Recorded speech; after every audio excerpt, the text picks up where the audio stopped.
ధన్యవాదాలు అధ్యక్ష. అధ్యక్ష, నేను ఆదోని నియోజకవర్గానికి ప్రాతినిధ్యం వహిస్తున్నాను. మొన్న రాష్ట్ర ప్రభుత్వం ప్రకటించినటువంటి ఆర్థిక సర్వేలో అత్యంత వెనుకబడినటువంటి జిల్లా కర్నూలు జిల్లా, అందులో కూడా అత్యంత వెనుకబడినటువంటి నియోజకవర్గం ఆదోని. అధ్యక్ష, ప్రభుత్వానికి తెలుసా, విజయవాడలో సాధారణ వర్షపాతం 974 మిల్లీమీటర్లు అయితే, విశాఖపట్నంలో 1071 అయితే, ఆదోనిలో గత దశాబ్దాల కాలంగా 600 మిల్లీమీటర్ల కంటే తక్కువ వర్షపాతం ఉందని నమోదైంది. అధ్యక్ష, వ్యవసాయానికి నీళ్లు లేక, కనీసం తాగడానికి కూడా నీళ్లు లేక. క్వశ్చన్ అధ్యక్ష, హాస్టల్ గురించి ఎందుకు హాస్టల్ వచ్చినాయి? సీజనల్ హాస్టల్ అంటే తెలియదు అధ్యక్ష. చాలా మందికి సీజనల్ హాస్టల్ అంటే కొంత చెప్పాల్సిన అవసరం ఉంది అధ్యక్ష. తాగడానికి కూడా నీళ్లు లేక, పనికి పోతామంటే ఎటువంటి పరిశ్రమలు లేక లక్షలాది మంది పొట్ట చేత పట్టుకుని వలసపోతుంటారు అధ్యక్ష.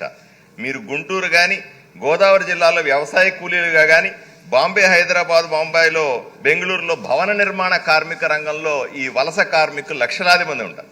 ప్రభుత్వానికి ఈ లెక్కలు చెప్పాల్సిన అవసరం ఉంది, తెలుసా అని అడుగుతున్నాడు. అధికార లెక్కల ప్రకారంగా ఆదోని డివిజన్లో 5 లక్షల మంది, ఆదోని నియోజకవర్గం నుంచి 1 లక్ష మంది ప్రతి సంవత్సరం వలసకు పోతుంటారు అధ్యక్ష. ఇది దేశంలోనే అత్యధికమన్న విషయం గుర్తుంచుకోవాల్సిన అవసరం. పళ్ళులన్నీ ఖాళీగా కనబడతాయి, చాలా దయనీయ పరిస్థితుల్లో ఉంటాయన్న విషయం ప్రభుత్వానికి తెలుసా? వలసలన్నవి ప్రతి సంవత్సరం కూడా పెరుగుతున్నాయన్న విషయం తెలుసా?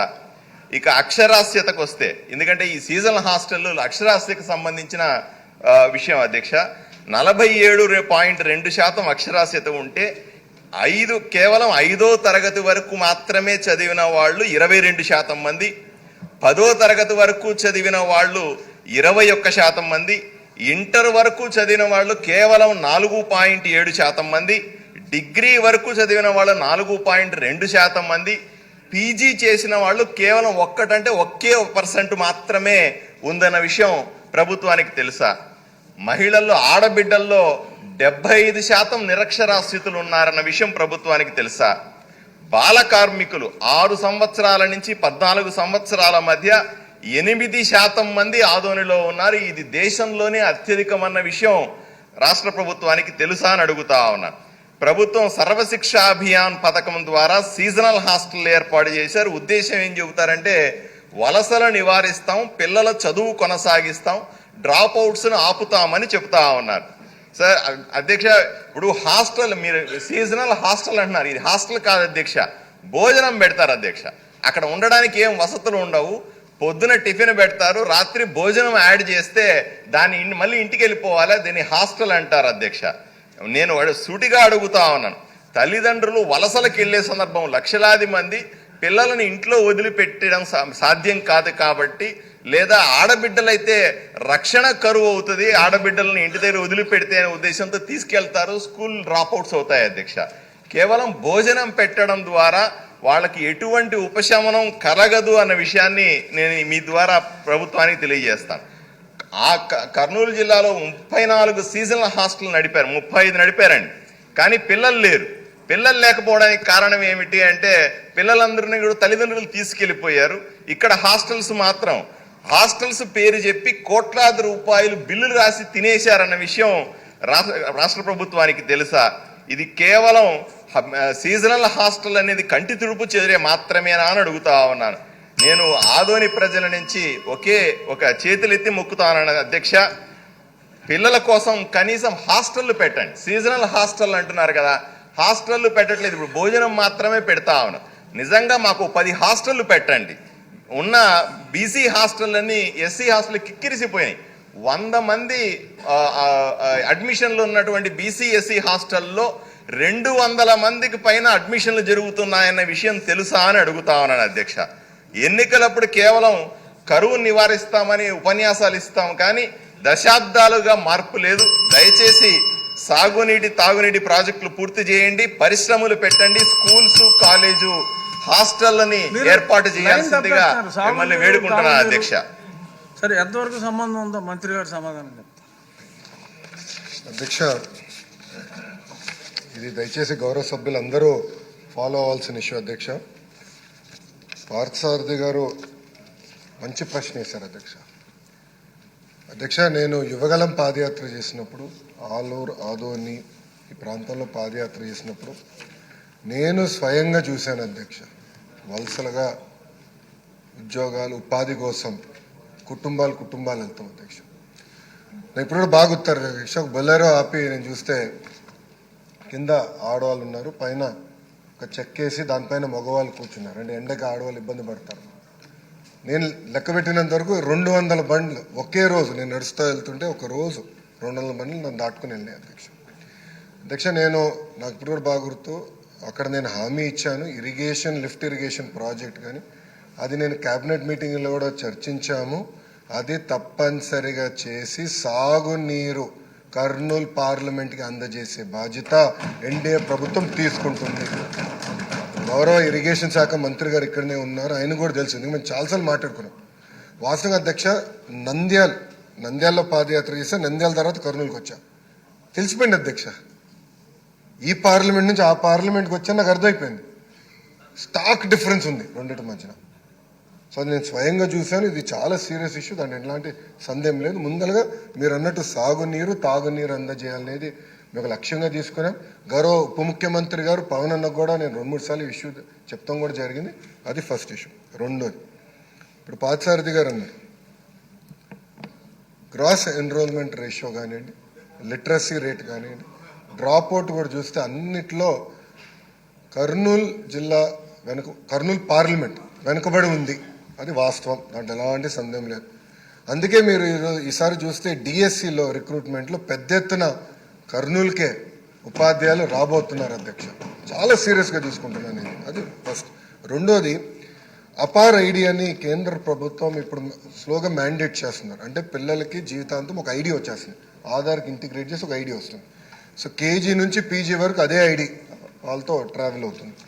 సో ఇప్పుడు మేము మాట్లాడుకుంది ఏంటంటే అపార్ ఐడి ద్వారా మేము ట్రాక్ చేద్దాం, ఒక కంట్రోల్ రూమ్ పెట్టి ట్రాక్ చేసి పిల్లలు ఎక్కడున్నారు, ఒక వారం పాఠశాలకు రాకపోతే ఎందుకు రావట్లేదు, ఎక్కడికి వెళ్ళారు ఈ పిల్లలు అనేది ఇప్పటి నుంచి ట్రాక్ చేద్దాం. సో ఆ ఐటీ ఇన్ఫ్రాస్ట్రక్చర్ మొత్తం మేము తయారు చేస్తున్నాం. ఎడ్యుకేషన్ పైన ఎటుకో షార్ట్ డిస్కషన్ ఇన్ డీటెయిల్ వెళ్ళిపోతే ట్రాక్ చేసి ఒక్కరు కూడా డ్రాప్ అవుట్ అవ్వకూడదు. ఇక్కడ 2 విషయాలు. ఒకటి, మీరు అన్నట్టు హాస్టల్ చాలా లిబరల్గా వాడేసాం. మీరు ప్రశ్న అడిగారో లిబరల్గా చెప్పాం. మీరు అన్నట్టు బ్రేక్ఫాస్ట్ లంచ్ డిన్నర్ ఇక్కడ హాస్టల్ వసతులు లేవు, అది వాస్తవం, అందరు తెలిసిన విషయం. కానీ మేము ఆలోచించేది 2 విషయాలు. ఒకటి, ఇప్పుడున్న సంక్షేమ హాస్టల్స్ ఎట్లా బలోపేతం చేయాలి. ఒక భాగం అయితే వలసలుగా వెళ్తారు అధ్యక్ష. ప్రధానంగా వాళ్ళందరూ మిర్చి సమయంలో ఇక్కడికి వచ్చి గుంటూరులో ఎక్కువ శాతం మంది ఇక్కడ ఉంటారు. సో వాళ్ళు ఇక్కడికి వచ్చినప్పుడు ఇక్కడ అడ్మిషన్స్ ఇవ్వచ్చా, దానికి విధి విధానాలు ఏంటి అంటే వచ్చేది ఒక 4 నెలలు 5 నెలలకి ఇక్కడ అడ్మిషన్స్ ఇచ్చి వాళ్ళ పిల్లలకి చదువు ఇక్కడ కొనసాగించవచ్చా, ఎందుకంటే అక్కడ స్కూల్ కిట్ ఎక్కువ ఇస్తాం కనుక ఇక్కడ చేయొచ్చు. ఆ ట్రాకింగ్ కూడా ఇప్పుడు మొదలు పెడతాం. అది ఒక భాగం. అంటే ఒక పక్కన హాస్టల్స్, ఇంకో పక్కన ఈ ట్రాకింగ్ 2 ఉంటేనే డ్రాప్ అవుట్ రేట్ తగ్గుతుంది, దాంట్లో ఎలాంటి సందేహం లేదు అధ్యక్ష.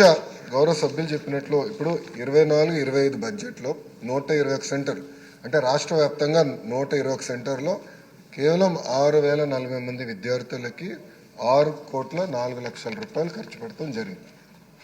మీరు చూస్తే గతంలో కూడా డీటెయిల్స్ మొత్తం నా దగ్గర ఉంది అధ్యక్ష. అంటే ఎక్కడ ఒక రేషియో లాగా లేదు. కొన్ని సంవత్సరాలు ఎక్కువ ఉన్నాయి, కొన్ని సంవత్సరాలు దాదాపు 10 కోట్లు ఖర్చు పెట్టాం. వైకాపా ప్రభుత్వం సమయంలో అయితే 40 లక్షలు ఖర్చు పెట్టినవి కూడా సంవత్సరాలు ఉన్నాయి. అంటే ఇది ఒక ప్రణాళికబద్ధంగా చేయలేదు, ఏదో నిధులు ఉన్నాయి చెయ్యాలి ఒక టిక్ బాక్స్గా చూసాం తప్ప పిల్లలకి మెరుగైన విద్య అందించాలి, వాళ్ళ తల్లిదండ్రులకి విద్య లేక వాళ్ళు ఎట్లయితే వలసలుగా వెళ్లాల్సి వస్తుందో అలాంటి పరిస్థితి పిల్లలకి రాకూడదు అనే ఆలోచనతో గతంలో పనిచేయలేదు. ఇది చాలా సీరియస్గా తీసుకుంటున్నాము, దాన్ని మీకు ఎలాంటి డౌట్ వద్దు. అసెంబ్లీ సెషన్లు అయిన తర్వాత కూడా గౌరవ సభ్యులందరితో కూర్చుంటాను, ఆ పార్లమెంట్ సంబంధించిన సభ్యులతో. We will discuss threadbare. ఒక పక్కన సంక్షేమ హాస్టల్స్ని ఎట్లా బలోపేతం చేయాలి, ప్యారలల్గా ఏదైతే నేను చెప్పాను వలసలు జరగకుండా చూసుకుంటాం. ఒకటైతే అక్కడ కూడా మెరుగైన విద్య ఎట్లా అందించాలి, ఒకవేళ వేరే జిల్లాలకు వెళ్ళినప్పుడు అక్కడ ప్రభుత్వ పాఠశాలలో విసులుబాట కూడా కల్పించే విధంగా చేసే బాధ్యత మన ఎన్డీఏ ప్రభుత్వం తీసుకుంటుంది. అంతేకాకుండా అధ్యక్ష, గ్రాస్ ఎన్రోల్మెంట్ రేషియో కానీ, దాని స్టూడెంట్ టీచర్ రేషియో కానీ అన్నిట్లో మన పార్లమెంట్ అంటే కర్నూలు పార్లమెంట్ వెనుకబడి ఉంది అంటే అలాంటి డౌట్ లేదు. వచ్చే 3 సంవత్సరాలు అందరూ అక్కడున్న శాసనసభ్యులు అందరం కలిసికట్టుగా పనిచేద్దాం. Let us work together. అక్కడున్న CSR ఫండ్స్ ఉన్నాయండి, సర్వశిక్ష అభియాన్ ఫండ్స్ ఉన్నాయండి, లేదంటే ఎడ్యుకేషన్ డిపార్ట్మెంట్స్ ఫండ్స్ ఉన్నాయండి. 3 కన్వర్జెన్స్ చేసి పెద్ద ఎత్తున ఫోకస్ చేయాల్సిన అవసరం ఉంది. అంటే ఎలాంటి డౌట్ లేదు, చేద్దాం. కలిసికట్టుగా చేసి 3 సంవత్సరాలు మార్పు తీసుకొచ్చే బాధ్యత మనందరం తీసుకుందామని సభాముఖంగా గౌరవ సభ్యులు తెలుపుకుంటూ, మన ప్రభుత్వం ఈ ఇష్యూని చాలా సీరియస్గా తీసుకుంటుంది. ఆల్రెడీ ఆర్టికల్స్ కూడా, ఎందుకంటే ఇది ఆల్రెడీ మాకు ఒక ట్రాకింగ్ సిస్టమ్ పెట్టుకున్న ఆర్టికల్స్ కూడా వచ్చినాయి. ఏ పేపర్లో వచ్చినా కూడా మేము చాలా సీరియస్గా తీసుకుంటున్నాం. అంటే బ్లూ మీడియాలో వచ్చినా కూడా బ్లూ మీడియాలో వచ్చిన ఆర్టికల్కి వెయిట్ ఉందా లేదా రివ్యూ చేసిన తర్వాత నిర్ణయం తీసుకుంటున్నాం. ప్రతిదీ చాలా సీరియస్గా తీసుకుంటున్నాం. మీకు డౌట్ వద్దండి ఈ విషయంలో. మేము రాబోయే 2-3 నెలల్లో మార్పు అనేది మీరు గమనిస్తారు. ఇంకేమైనా ఫీడ్బ్యాక్ ఉంటే కూడా గౌరవ సభ్యులు తప్పనిసరిగా మాకు ఇవ్వండి. కలిసికట్టుగా ఇది సీరియస్గా తీసుకుందని గౌరవ సభ్యులు తెలుసుకుంటూ నేను సెలవు తీసుకుంటాను.